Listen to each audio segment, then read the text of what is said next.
ආයුබෝවන් සුබ දිනයක් ඔබට රජයේ රැකියා පියස YouTube channel එකට ඔබ ඉතාමත් සාදරයෙන් පිළිගන්නවා. ඒ වගේම රජයේ රැකියා පියස YouTube channel එකෙන් රජයේ රැකියාව වගේම විදේශ රැකියාව තොරතුරුත් ඔබට ඉදිරිපත් කරන බව ඔබ දන්නවා. අද මම ඉදිරිපත් කරන්නේ කැනඩාවේ පවතින රැකියා පුරප්පාඩු පිළිබඳ තොරතුරු. කැනඩාවේ ජෙනරල් ෆාම් වර්කර් තනතුර සඳහා එහෙම නැත්නම් හතු ගොවිපළ සේවක තනතුර සඳහා කැඳවා තිබෙන අයදුම් කිරීම පිළිබඳ තොරතුරු යොට මම ඉදිරිපත් කරන්නේ. මෙම තනතුර තියෙන්නේ කැනඩාවේ ඇබස්ටෆෝඩ් නගරයේ වෙස්ට් කාස්ට් ස්පෙෂලිස්ට් මස්රූම් කියන සමාගම නැත්නම් බටහිර වෙරළ විශේෂතා හතු කියලා කියන ආයතනය තමයි මෙම පුරප්පාඩු තියෙන්නේ. වෙස්ට් කාස්ට් ස්පෙෂලිස්ට් මස්රූම් ඒ වගේම ඇබස්ටෆෝඩ් නගරයේ තමයි මෙම ආයතනයේ තියෙන්නේ. මේ සඳහා ඔබට සුදුසුකම් වශයෙන් එළනවා බලපත්‍ර කැනඩාවේ රැකියා කිරීම සඳහා තිබෙන බලපත්‍ර ඇති අයටත් නැති අයටත් එකසේ මේ සඳහා ආයෝජනය කරන්න පුළුවන්. වයස් සීමාවක් නැහැ. ඒ වගේ විශේෂ සුදුසුකමක් ඉල්ලන්නෙත් නැහැ. අධ්‍යාපන සුදුසුකම් බලන්නේ නැහැ. ඒ වගේම පුහුණුවක් අවශ්‍ය වන්නේත් නැහැ. පුහුණුවක් ලබා දීලා තමයි ඔබ මේ සඳහා බඳවා ගන්න බව සඳහන් කරන්නේ. ඔවුන් සඳහන් කරනවා වැටුප පැයකට ඩොලර් 21.85ක් US ඩොලර් 21.85ක් ගෙවනවා. පැයකට යවන සතියට පැය 40 සීමාවක වැඩ කරන්න ඕනේ කියලා කියනවා අවමය. ඒවා ගෙහෙම ගත්තාම අපි මේක ලංකාවේ රුපියලට පරිවර්තනය කරොත් ලක්ෂ 11ක් ඔබට මාසික වැටුප විදිහට ලබා ගන්න පුළුවන් බවයි සඳහන් වෙන්නේ. ඒ වගේම ඔබට සඳහන් කරන්න ඕනේ මීට අමතරව ඔබට වැඩ කරන්න පුළුවන් මේ පැය 40 සීමාවට වඩා වැඩි කාලයක් සේවය කළ හැකි බව සඳහන් කරලා තියෙනවා. ඒ වගේම ඔබට පවරණ කාර්යය වන්නේ වැඩ බිම පිරිසුදු තබා ගැනීම සහ අසනලිම ආදී කටයුතු වලට සහාය වීමයි. මෙහි විශේෂයෙන් සඳහන් කරන්න ඕනේ මේ වගා භූමියේ නැත්තම් මේ ආයතනයේ නැත්තම් මේ ගොවිපළ හතු වගා කරන ගොවිපළක්. හතු වගා කරන ගොවිපළක්. හතු වගා කිරීමේ විශේෂිත ක්‍රම නූතන තාක්ෂණික ක්‍රම අනුව මෙම ගොවිපළ පාවිච්චි කරන නැත්නම් වගා කටයුතු කරගෙන යන බවයි සඳහන් කරන්නේ. ඔබට මතක් කරන්න ඕනේ ඔබ තවමත් රජයේ රැකියා පියස YouTube channel එක subscribe කරලා නැත්නම් අපේ channel එක subscribe කරන්න කියලා ආදරෙන් මතක් කරන ගමන්ම මේ වීඩියෝ like කරන්න කියලා ආදරෙන් ඔබට මතක් කරනවා.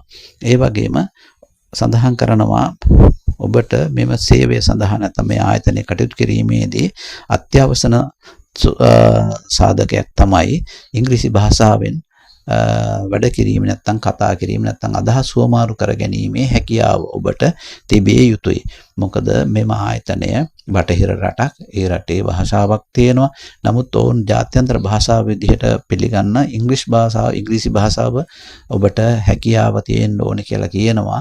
අදහස් හුවමාරු කර ගැනීම සඳහා ඒ සඳහා ලොකු දැනුමක් ඔබෙන් බලාපොරොත්තු වෙන්නේ නැහැ. ඔබ දන්නවා අපි කාටත් සාමාන්‍යයෙන් අදහස් හුවමාරු කර ගැනීමට භාෂාවක් අවශ්‍ය වෙනවා. එතකොට ඔබ විදේශ රටකදී ඒ සඳහා ඔබට භාවිත කරන්න වෙන්නේ මේ රටෙත් විශේෂයෙන් කැනඩාවේදී ඔබට කැනඩාවේ භාෂ විතර නෙවෙයි ඉංග්‍රීසි භාෂාව තමයි ඔබට පාවිච්චි කරන්න වෙන්නේ. ඒ අනුව ඔබට එම හැකියාව තිබිය යුතුයි කියලා සඳහන් කරලා තියෙනවා.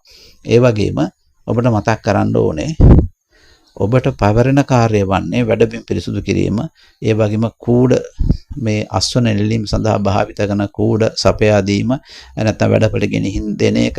ඒ වගේම අස්වැන්න නෙලවාට පසුව ඒවා පැටවීම බෑම නැත්නම් ඒවා නිෂ්පාදනය කරන ස්ථානයට ගෙනවිත් බාර දීම මෙන්න මේ කාරණා තමයි ඔබට කරන්න තියෙන්නේ. අස්වැන්න නෙලීම ඊට අමතරව වර්ග කරන්න වෙනවා වෙළඳපොළ සඳහා යවන්න. ඔබ දන්නවා අස්වැන්න ගත්තාම ඒ වගේ විවිධ මට්ටම් වල අස්වැන්නු නැත්නම් හොඳ තත්ත්වයේ ඊටාම හොඳ ඒවා මේ විදිහට වර්ණය අනුව පැහැ අනුව ඊළඟට ඒ වගේ හැඩය අනුව මේ විදිහට මේවා වර්ගීකරණය කරන්න වෙනවා වෙළඳපොළට යොමු කරන්න. ඒ කාරණාත් ඔබට පැවරෙනවා. ඊට අමතරව ගොවිපළ යන්ත්‍ර උපකරණ නඩත්තු කිරීම සහ ඒවා පවිත්‍ර කිරීම දිනපතා පවිත්‍ර කිරීමේ කාර්යයත් ටත් ඔබ මේ කියන සේවකෙන්ට ගෙන් බලාපොරොත්තු වෙන බව සඳහන්. ඊට අමතරව දිනපතාම ප්‍රගති වාර්තා පවත්වා ගැනීමත් අවශ්‍ය වෙනවා. ඒ කියන්නේ ඔබට ලිවීම කියවීමේ හැකියාවක් තිබීම අවශ්‍ය වෙන බවයි සඳහන් වෙන්නේ. ඒ කියන්නේ ලොකු ප්‍රගතියක් නැත්නම් ඕන අස්වන නැඩුවේ කොච්චර ප්‍රමාණයක්ද, කිලෝ ප්‍රමාණය කොච්චරද, වෙළඳපොළට යෑම සූදානම් කරන ප්‍රමාණය, මෙන්න මේ වගේ තොරතුරුත් ඔබෙන් බලාපොරොත්තු වෙන බව සඳහන් කරනවා. එහෙමනම් ඔබට මම මතක් කරන්න ඕනේ කොහොමද මේ රැකියාව සඳහා ඔබ අයදුම් කරන්නේ. ඔබට පුළුවන් මේ වීඩියෝ අවසානයේ තියෙන ඩිස්ක්‍රිප්ෂන් වල පළමු කමෙන්ට් එකේ සඳහන් ලින්ක් එකෙන් ගියපුවාම ඔබට මේ අයදුම් පත්‍රය ලබා ගන්න පුළුවන්. මේ තනතුර සඳහා තිබෙන අයදුම් පත්‍රය. එම අයදුම් පත්‍රය ඔබ සම්පූර්ණ කරලා ඊට අදාළවම ඔබේ CV එකකුත් මේකට මේ අයදුම් පත්‍රයට ඇටච් කරන්න ඕනේ. අයදුම් පත්‍රයේ ඔබේ තොරතුරු කෙටියෙන් සඳහන් කිරීම තමයි අවශ්‍ය වෙන්නේ. ඒ වගේම මේ අයදුම් පත්‍රයේ ඔබේ CV ඒ අනිවාර්යයෙන්ම සඳහන් කළ යුතුයි. අයදුම් පත්‍රයේ සඳහන් කළ යුතුයි ඔබේ ඊමේල් ලිපිනය. මොකද මේ ඊමේල් ලිපිනයට තමයි ඔබ අයදුම් පත්‍ර යොමු කරන මෙම ආයතනය ඔබට දැනුම් දෙන්නේ. ඔබ සුදුස්සෙක්ද කියන කාරණය පිළිබඳව කරන සම්මුඛ පරීක්ෂණය සඳහා. ඒ සඳහා ඒ නිවැරදිව සටහන් කරන්න කියලා මතක් කරනවා.